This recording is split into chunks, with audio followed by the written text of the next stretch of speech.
Hello and welcome to my channel. In this video, I'll be using Pink and Main's June 2021 Crafty Courtyard kit. This one is called Vitamin C. And for this project, I'm just going to make a pretty quick set of note cards. It was actually the first project that I had in mind when I saw the unboxing video for this kit, and it's one of the reasons why I kept this kit actually. I'm going to start off by making my USA2 card base. So I have a sheet of US letter size card that I have scored in half along the 8.5 inch edge, and then I just cut the paper in half along the 11-inch edge. So ultimately, my note card is going to be 4.25 by 5.5 side folding. I am working on my We Are Memory Keepers all-in-one tool here. And I did already make a background for the other 4 cards in this set, and so I had already figured out where I need to kind of line up my stencil and where I need to line up my card base in order to position the stenciled area where I'd like it on my card front, because these note cards are going to be completely flat, and so I'll be working directly on the card base itself.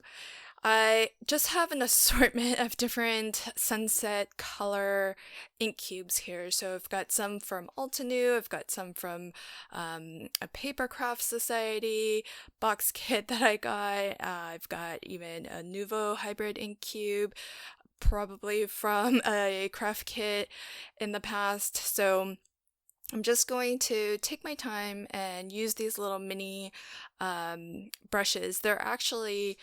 These are really nice because unlike the sponge daubers, they actually have bristles. And so they have that same form factor of being able to fit onto your finger and get into smaller areas. But because they're bristles, they will last a lot longer. And so you saw there, I just blended a nice soft sunset from yellow to red. And if you wanted to actually save your a little bit of ink when you clean off your stencil, you could clean that off onto another piece of panel cardstock and use that as well. But in this case, I didn't do that. Okay, so in the stamp set, there are a few different sort of beach, ocean kind of themed stamps that I thought would look really nice on the nice stenciled sunset background. So I've got the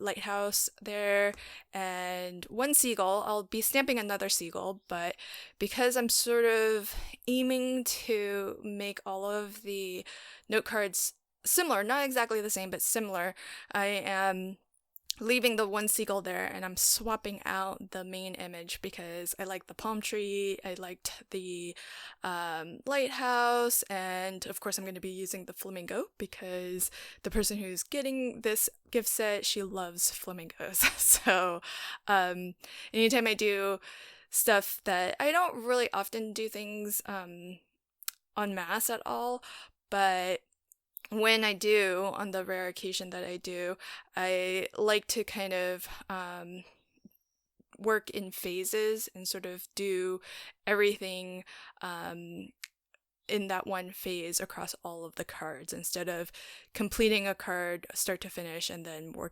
starting on the second one. So I didn't think about it until I got to the flamingo that I am actually using my VersaFine ink, which is a pigment ink, and that's perfect for heat embossing. And I wish I thought about it earlier.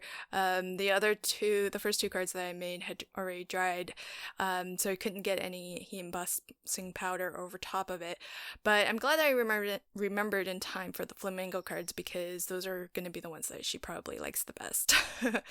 So I've got all of them stamped out with the main image and at least one seagull, and so I'll go ahead and stamp the second seagull on all 5 cards, so just work myself my way backwards, and this way I don't actually have to move the stamps. And that's one of the reasons why I like to just work in phases, so that you can do the same thing across all of the cards that need it, and you don't have to move anything around. It's gonna just always be in the same spot for you, and you can quickly kind of go through everything rather than kind of swap everything out in between each card. So same with the sentiment. I'm going to now stamp my sentiment on all of them, and because everything was more or less in the same spot, I don't have to move my sentiment stamp. I can just stamp it down on all 5 cards, and all I have to do is just change out the card base. So that's how I like to kind of do sort of my bulk, anything that I do multiple iterations of. And you'll notice that with the cards that have the clear embossing powder, I'm doing all of the stamping and then putting the embossing powder on, but I'm not heat setting in between. You don't really have to rush to heat set it. Once you get the embossing powder on there, you have plenty of time to heat set that and melt the embossing powder. So I chose to go ahead and do all of my stamping first and put all the powder on, and then, as you just saw, melt everything as the last step at the very end. So that's how quick these cards come together. I have another set of 5 that I made, but using the water themed elements of this Crafty Courtyard kit. So if you want to see how those turned out, feel free to check out my showcase video, because I'll show you how those cards turned out, as well as how I end up boxing these cards, because they are going to go out as a gift set.